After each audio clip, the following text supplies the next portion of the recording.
राज्यात ST bus प्रवासासाठी ज्येष्ठ नागरिकांना मोफत सुविधा देण्यात आली असली तरी स्वच्छता अधिभाराच्या नावाखाली घेतल्या जाणाऱ्या ₹2 प्रवाशांना त्रास सहन करावा लागतोय।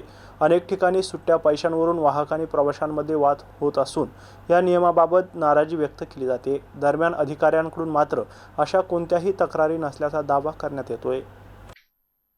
राज्यात एसटी महामंडळाकडून ज्येष्ठ नागरिकांना मोफत प्रवासाची सुविधा दिली जात असली तरी प्रत्यक्षात स्वच्छता अधिभाराच्या नावाखाली घेतल्या जाणाऱ्या ₹2 प्रवाशांना मनस्ताप सहन करावा लागतोय। तिकीट मोफत असलं तरी या किरकोळ रकमेवरून अनेक ठिकाणी सुट्ट्या पैशांचा प्रश्न निर्माण होत असून वाहक आणि प्रवाशांमध्ये वारंवार वाद होत असल्याचं चित्र दिसून येत आहे।